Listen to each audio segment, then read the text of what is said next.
আমাকে উনি পদ্মা নদীতে চুবানোর জন্য পরামর্শ দিয়েছেন, 2বার চুবাতে হবে, যেন আবার খেয়াল রাখবে যেন মরে না যায়। দূরত্ব বলে খুব হালকা হয়ে যায় কথাটা। পদ্মা সেতুর অর্থ বন্ধ করলো ডক্টর ইউনূস, তাকেও আবার পদ্মা নদীতে দিয়ে 2টা চুবড়ি দিয়ে উঠাই নেওয়া। ডক্টর মোহাম্মদ ইউনূস ইসরায়েলকে টাকা দিয়ে সাহায্য করেছে, এমনটাই শোনা যাচ্ছে চারিদিকে। ডক্টর মোহাম্মদ ইউনূস নাকি সুদখোর, তিনি ভালো মানুষ নন। তাকে বাংলাদেশের অন্তর্বর্তীকালীন সরকারের প্রধান দেওয়াতে আমরা সত্যি কি ভুল করছি?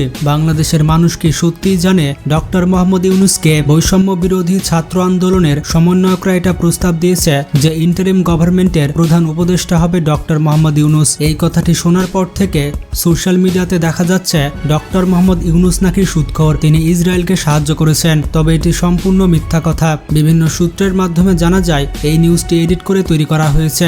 ডক্টর মোহাম্মদ ইউনূস কখনোই ইসরায়েলকে সাহায্য করেনি। ডক্টর মোহাম্মদ ইউনূস সম্পর্কে সবাই যে তথ্য জানে সেটা হচ্ছে তিনি শান্তিতে নোবেল পুরস্কার পেয়েছেন, কিন্তু অনেকে যেটা জানে না এই ডক্টর মোহাম্মদ ইউনূসের বিশ্বব্যাপী এমন কিছু অর্জন রয়েছে যেটা পুরো পৃথিবীতে আর কারো নেই। আপনি তার এই অর্জনগুলো সম্পর্কে জানলে নিজেই বলতে বাধ্য হবেন তার মতো এত মেধাবী এবং গুণী মানুষ বাংলাদেশের ইতিহাসে খুঁজে পাওয়া খুবই বিরল। পুরো পৃথিবীতে 7 জন মাত্র এমন ব্যক্তি রয়েছে যারা একসঙ্গে নোবেল পুরস্কার, আমেরিকান প্রেসিডেন্সিয়াল অ্যাওয়ার্ড এবং কংগ্রেশনাল গোল্ড মেডেল এই 3টি একসাথে পেয়েছে। এদের মধ্যে রয়েছে Nelson Mandela, Martin Luther king, mother Teresa সহ আরও 4 জন। এই 7 জনের মধ্যে 7ম ব্যক্তি হচ্ছে বাংলাদেশের গর্ব ডক্টর মোহাম্মদ ইউনূস। 2012 সালে ফরচুন ম্যাগাজিনে পুরো পৃথিবীর সেরা 12 জন উদ্যোক্তার নাম এসেছিল।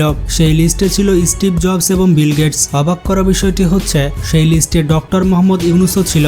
আপনি জানলে অবাক হবেন, জাপানের সিনিয়র হাই স্কুলে ইংরেজির টেক্সট বুকে ডক্টর ইউনূসকে নিয়ে পুরো একটি চ্যাপ্টার রয়েছে। জাপানের স্কুলে ডক্টর মোহাম্মদ ইউনূসকে নিয়ে পড়ানো হয়, আর আমাদের দেশের শিক্ষার্থীরা জানেই না ডক্টর মোহাম্মদ ইউনূসকে। তিনি পুরো পৃথিবীতে ক্ষুদ্র ঋণের জনক এবং তার এই সিস্টেমটি পুরো পৃথিবীর 100টি দেশ অ্যাকসেপ্ট করে নিয়েছে। এমনকি আমেরিকার মতো উন্নত দেশ ক্ষুদ্র ঋণ ইকোনমিক সিস্টেমের জন্য চালু করেছে। তার এই ক্ষুদ্র ঋণের টার্গেট ছিল দরিদ্র মানুষেরা যেন ক্ষুদ্র ব্যবসার জন্য দীর্ঘমেয়াদীতে স্বল্প সুদে কিস্তি পায় এবং সমাজে ধনী এবং গরিবের মধ্যে যে ব্যাপক বৈষম্য সেটা যেন এই মাইক্রো ঋণের মাধ্যমে দূর হয়। তাছাড়া এই ছোট ছোট ঋণগুলো দারিদ্রতা দূর করতে পারে। যখন অন্যান্য দেশে মোবাইল ফোন একটি বিলাসী দ্রব্য হিসেবে পরিচিতি পেয়েছিল, তখন বাংলাদেশের গ্রামের নারীদের দারিদ্রতা দূর করার জন্য তাদের হাতে মোবাইল তুলে দেওয়া হয়েছিল। এই স্বল্প ঋণ এবং মোবাইল তুলে দিয়েছিলেন ডক্টর মোহাম্মদ ইউনূস, যার মাধ্যমে ওই নারীরা বিশ্বব্যাপী টেলিফোন লেডি হিসেবে পরিচিতি পায় এবং এই টেকনোলজি ইউজের মাধ্যমে ওই নারীরা ক্ষুদ্র ব্যবসা দিয়ে আগে যা ইনকাম করত তার থেকে প্রায় 4000 টাকা বেশি ইনকাম করা শুরু করেছিল।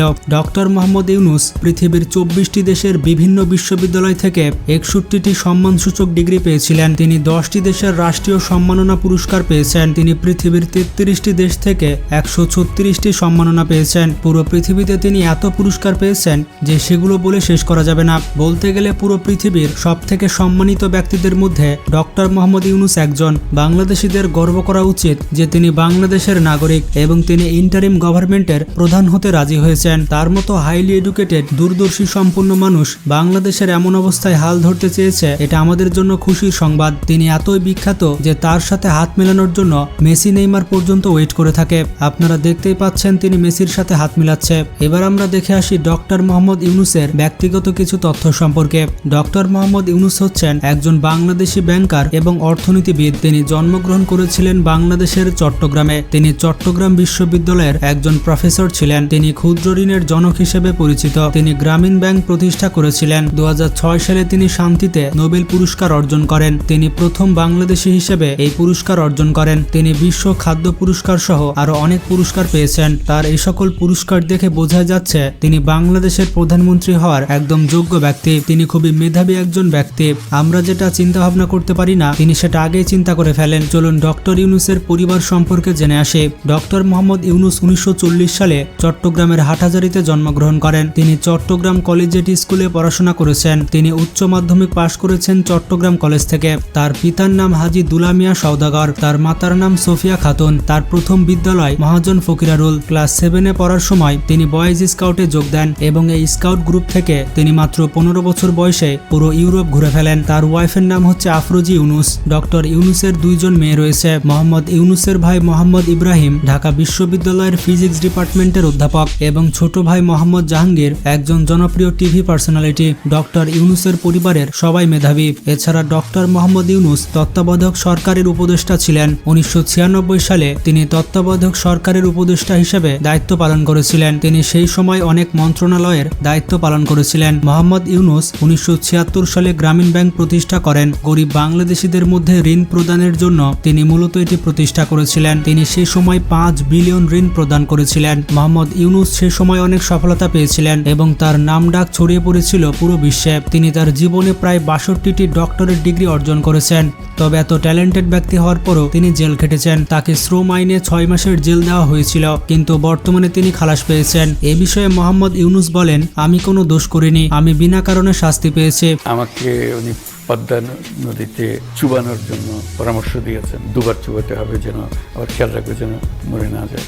দূরত্ব বলে খুব হালকা হয়ে যায় কথাটা, কারণ উনি পাবলিকলি যেভাবে করেন সেটা হলো বিরাট রকমের একটা আক্রমণ। এটা ডক্টর মোহাম্মদ ইউনূস 1978 থেকে 2021 সাল পর্যন্ত প্রায় 145টি আন্তর্জাতিক পুরস্কার অর্জন করেছেন। তিনি এত পুরস্কার পেয়েছেন যে তার বাড়িতে পুরস্কার রাখার জায়গা নেই। তার মতো এত সম্মাননা এবং পুরস্কার বাংলাদেশের ইতিহাসে কেউ পায়নি। তিনি বাংলাদেশের একমাত্র ব্যক্তি যিনি অলিম্পিকের অতিথি হিসেবে দায়িত্ব পেয়েছেন। এই সব কারণে ডক্টর মোহাম্মদ ইউনূস বাংলাদেশের অত্যন্ত গুরুত্বপূর্ণ একজন ব্যক্তি। আপনারা কে কে ডক্টর মোহাম্মদ ইউনূসকে সাপোর্ট করেন কমেন্ট করে জানান। ভিডিওটি ভালো লাগলে অবশ্যই একটি লাইক দিবেন এবং নতুন দর্শকের কাছে অনুরোধ থাকবে চ্যানেলটি সাবস্ক্রাইব করার। আজকে এ পর্যন্তই। আল্লাহ হাফেজ।